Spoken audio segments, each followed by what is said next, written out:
Hey guys, here's round 6, the last one for the summer season. So let's go ahead and get started. Okay, so we kind of start in the middle with the tunnel. So we'll kind of just, go with it. You can probably either, we'll just go through the course first.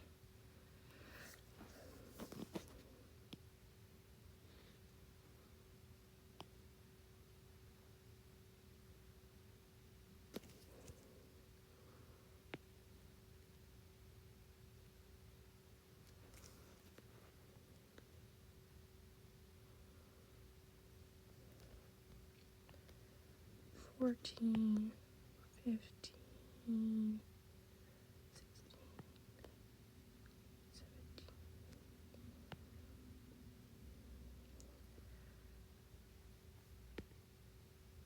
Perfect. Okay. So there's the course and probably the dog's path that most of you guys will take. So now we'll look at all the different handling options, which this one kind of has kind of a good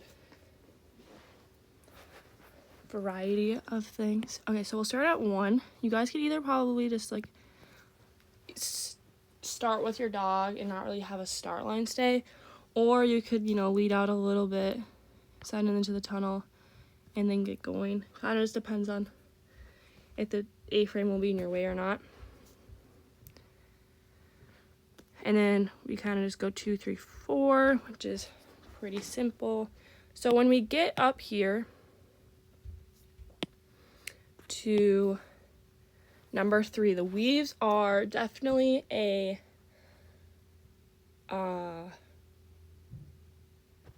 in the way for the handler. I'm trying to think of the word, but they're more a handler restriction, I would probably call it. So it's definitely a big layer opportunity if you wanted it to be. So as we go from 3, 4, 5, it kind of all depends on how the jumps look and how it looks on the course. But a couple different options is we either can go in here and go around the weaves, which could be very awkward because you could be going in way too deep than what you would like to be. And so a big important thing is to watch out for number 14 and not send your dogs over that. Another thing is you don't want to have the dog come on this side of the jump. But if you are going to go on this side of the weaves, you could, either come in here for a front cross or blind cross, which would definitely work well, especially if your dog doesn't like pushes as much. As you could kind of make it a forced front. And they'll probably kind of come out shooting, and they even see 14. So that would probably help with the pushes, especially if your dog doesn't like them, which could be a good option. Another thing is you could stay on this side and then rear cross on the flat and go up this way. Or another option is you could push and kind of stay in here with the SERP and then just run it all the way on this side to number 8. So that's kind of a couple different options. Another thing I guess you could do as well is coming through here, you could do a push. I didn't already say this. And then do a front cross or blind cross here. So it's kind of a push S, as I would like to call it, because you're doing a push and then your dog is doing like an S, if that makes sense. So there's a lot you can do with that, and we'll also kind of have to just see where the weaves are, where number 5 is, where number 14 is, and also probably how 6 is positioned. Another thing we could do too is layer the weaves. So if your dog sends really well to tunnels, the biggest thing is you don't want to get too far ahead at the teeter. So you kind of want to stop at the teeter with your dog and then proceed to 3 with your dog. So that way you have forward motion and you're not pulling up right at number 3 and 13 of the weaves. It's because you don't want your dog to not send to the tunnel. But you definitely could, you know, just layer here, stop here, and then say out to 3, and then just keep running like this and get that tunnel as well. And then from there, you probably get put in a lot better position, especially for a front cross or blind cross up here. Or you could do any of the same things. You could cross here, rear cross there, or do a push and then just run it back out on this side. So this is kind of like the path. So there's a couple of different things, but if you can layer the leaves, it'd probably be a lot more comfortable, but also might be hard. Or maybe you want to try 2 different ways too. If you want, you could try to do it that. So that's that area. If you guys have any questions or if you're confused about anything, let me know. So then let's go to 7, 8, 9.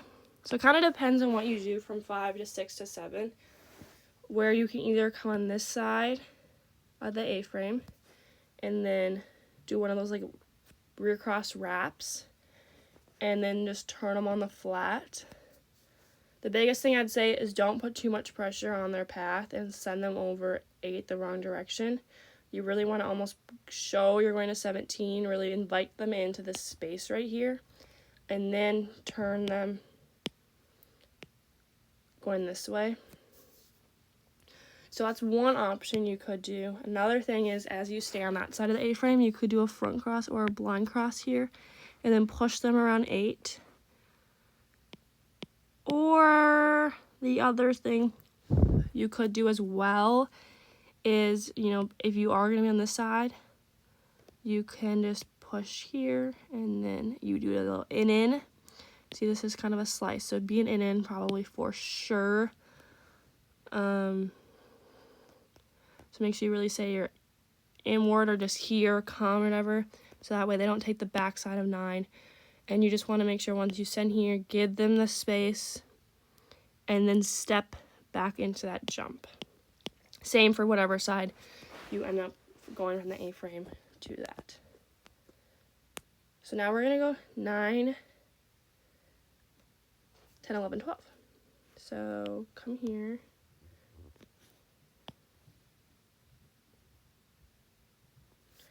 So for us, we either can come into this space and do a front cross or blind cross, and then have our dog on the right from 11, 12, 13. The other thing you could do as well is hold back and then rear cross 11 and then go this direction. Another thing you could do is the dogs are going to come flying out of this tunnel probably. Well, it kind of probably depends on where you are setting into number 9.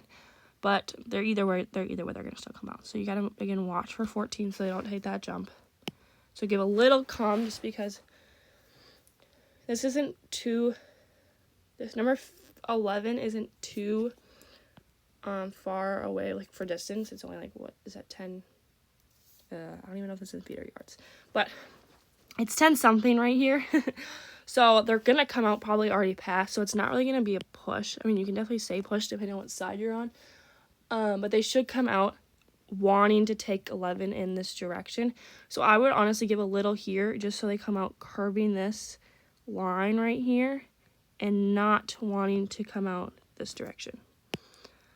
So one thing you could do as well is do another push S and then stay on this side, do your push, and then here, and your dog just kind of comes in here and then crosses behind you.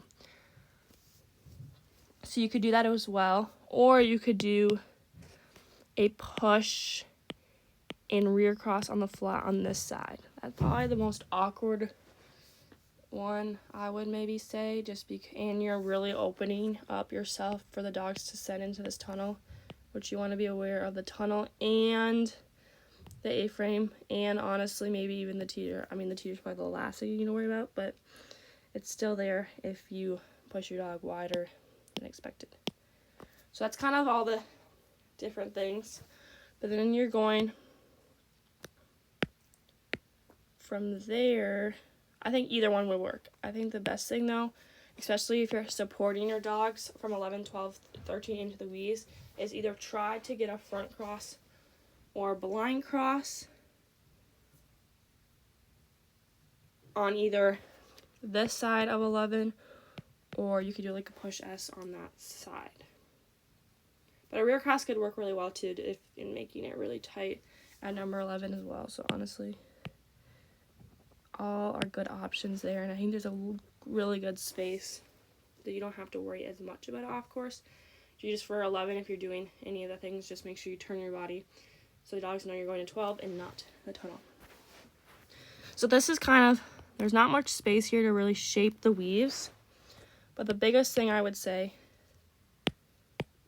when you're going into the weaves here is just to make sure that you drive, connect with your dog, connect, and really slow them down and almost act like there's just one extra little thing. But luckily they're, as you can tell, they're curving into this side, so it should help them get in there. And there's also the tunnel right here that they could see too, so you just want to really connect with your dog and put them into the weaves. But it shouldn't be awful, but you definitely need to work it a little bit.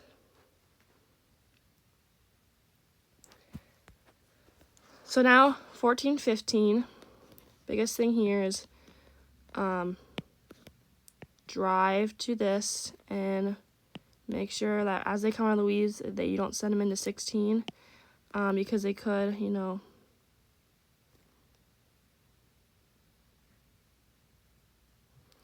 they could kind of see the tunnel if you put a lot of pressure on that line too. Why isn't this going back? Okay, here we go. But if your dog does not like pushes as much, I'd really, connect as they're coming over here and really shape this and give them that space to go this way. Otherwise, if your dog is good with pushes, do not block this wing, drive to it, make sure they take it, and then off you go to 16. And then we go over 17. The jump is going this direction, or it's sliced pretty well. So the biggest thing is don't push them to the backside. I don't think you should, but just be aware and make sure you kind of show some decel so that they don't go flying to number 8. And this is kind of a wrap, or it is probably a wrap. And then just make sure you call them in to go over 18. So then we approach 18, 19, 20, 21. So this is kind of the same thing we had 11 to 12. The weaves are also right here, and they can really easily see that coming off that A-frame. So whatever you do, just make sure that you're connecting and make sure you have your dog with you. But you either can come in here for a front cross or blind cross. You could do your push S again here for a front cross or blind cross. Otherwise, you could, I probably should do the path here. The other thing is you could push out 20 and then either rear cross on this side right here or rear cross on the flat and turn them into the tunnel. Biggest thing though is for anything you're doing is to not send them into the weaves, but one little extra step out, you should be fine to get them into that tunnel. And then also just be aware that there's 14 right here. I don't think the dogs will take the broad jump, especially at that angle, but it's just something to be aware about. But if your dog does not like the pushes as much, I would definitely try to get up here for a front cross or even a blind cross. Front cross would just be a little bit better to do a forced front and really kind of make sure they're with you, and that way you just stay connected with them. But whatever you do, as you go over number 20 to 21, once again you have the weaves there that make you really so you're probably going to be here no matter what you kind of do. So you really have to curve this out. So the biggest thing is just making sure you put that pressure on their line so they get 22 and not either go past it or want to take the weaves coming out of 21 tunnel. So either you come in here and really just get moving down this line and keep driving so the dog doesn't knock the bar, Or you could even send out to the ton of your dogs like it, and then I would come in here and layer the weaves. And then the biggest thing is I would step kind of this direction to make sure that the dogs actually take number 22. And the biggest thing is just keep running. So you definitely can try to layer if you wanted to, or you can even practice that a little bit before you run if you wanted, and see if it even is a possibility. We'll have to see what the weaves are, but I do know that it'll probably be a big handler restriction for this. And there's also a lot of forced fronts, so if you guys want me to explain that tomorrow, I can definitely do that too. But that's kind of the gist of everything. So if you guys have any questions, let me know, or I can explain it tomorrow. But it should be fun, and it's the last one, so hopefully you guys, we can get through tomorrow and then not have to do the PhD again for a little bit. So yeah.